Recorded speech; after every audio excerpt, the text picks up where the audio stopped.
his celebration for his birthday. Muna, namata kita. Nimaho na kita mga haplas. Tanawan yung mga tapad, nimaho nag-aplas. Ang mga dagway anak, nagimang muta pa na, tanawan mga mata. Umakin yung mga isuon, nadya sa itong pagmatag sa'yo, umakin itong expression, is because our tradition as Filipinos, umakin itong ginapaabot ang pagkatao sa itong Ginoong Jesucristo. Muna diya sa itong Ebanghelyo karon, atong nadungog karon ang kaliwatan, the genealogy of Jesus. Kapoy kay paminawon, ang mga ngalan, yung matawhana o mga bayhana, lisod kay litukon, waputa kaila ato nila. Bisig ako, pilaw katuig sa seminaryo, malimtan, bigyan ako kinsa, ganito siya. Hindi mo ginawa ito mamemorize tanan. Gikan kang Abraham, hantod kang Maria, dili na ito ma-imagine, na-trace pa ni San Mateo, ang mga kagikan ni Jesus, kaliwatan ni Jesus. Because in the Jewish culture, my dear brothers and sisters, importante kanila ang kaliwatan, the bloodline, genealogy, or the family tree. Particular kay sila sa ilang mga kagikan o mga apuhan. Muna kita karon, mutanaw kaninyo, memorize pa ba nato ang mga apuhan nato sa great grandparents nato? Ni ba wa na gyud? O nailhan na gyud nato aturig yung mga lulog-lula. I don't know, matrace pa ba nato atong mga kaliwat? Gutob ra kita sa itong mga lulo lang gyud natong lula.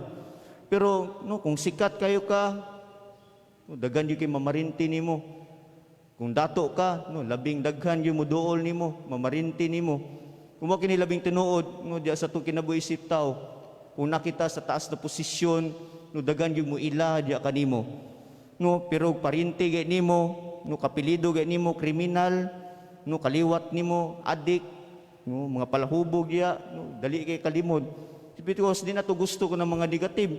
Umaw kini, as human being, the family tree is very essential to us also. There's positive and also there's negative. Like the bloodline of Jesus, the family tree of Jesus. Our great-great-grandparents are footing, our bedrock who we are today. Umaw kini, sa kagikan ni Jesus, kung atong sa tao na to pag-ayo, kung kinsa tong nagabasa og Bible, katong mga tawhana o mga bayhana uban dadto, di gito mga perpekto. For your information, masayod kita, uban nato nila, dili maayo mga record. For example, si Tamar ug si Rahab, mga prostitute, isa pa man, si Haring David, adulterer, murderer, ipapatay niya ang bana ni Bathsheba aron makuha siya. Umani isa pa gyud si Solomon, perting daghan nag-asawa, perti po daghan nagkabit, concubines. Siguro gwapo kay siya, ang daghan man siya kasawa ug kabit. Ilagi dato po siya, Haring Solomon god. Umo kini, diya sa tong kaliwat, the background na dunay maayo o duna po'y dili maayo. Umo kini sa kinabuhi po ni Jesus, diya po nato makita.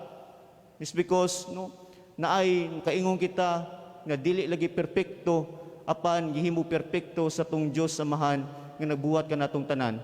Umo kini maigsuon atong pamalandungan nga diya sa tong kinabuhi bisan pa man diya sa tong makaliwat kung kinsa kita kaniadto dili kini mag-reflect kung sa kita karon mo na atong timan-an.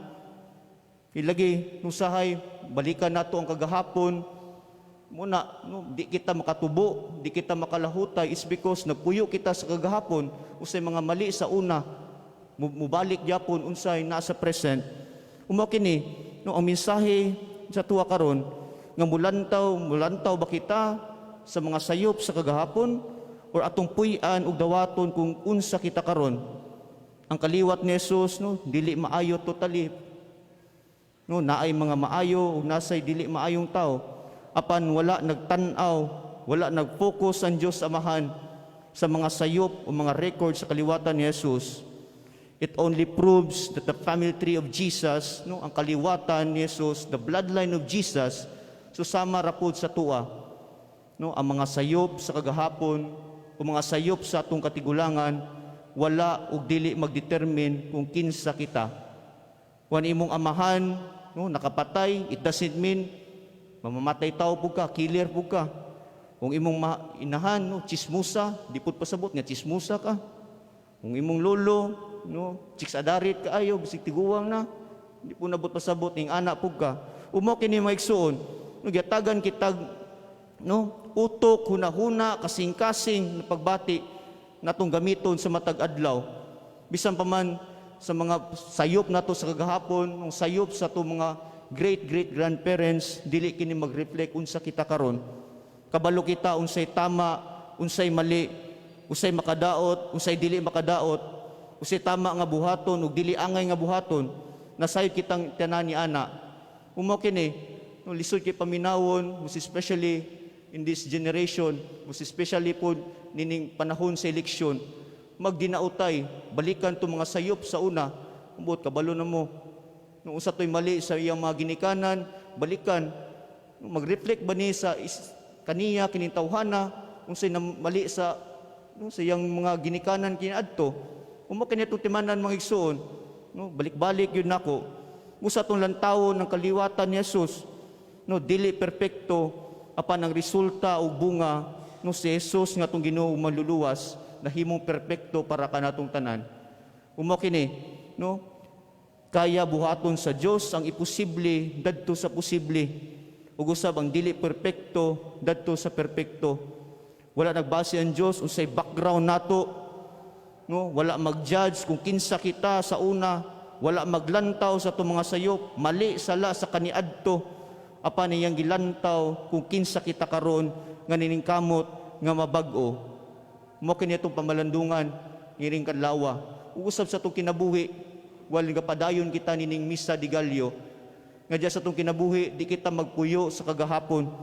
Maningkamot kita nga kita mabag-o para sa Ginoo, di lamang sa Ginoo apan sa tupong pamilya.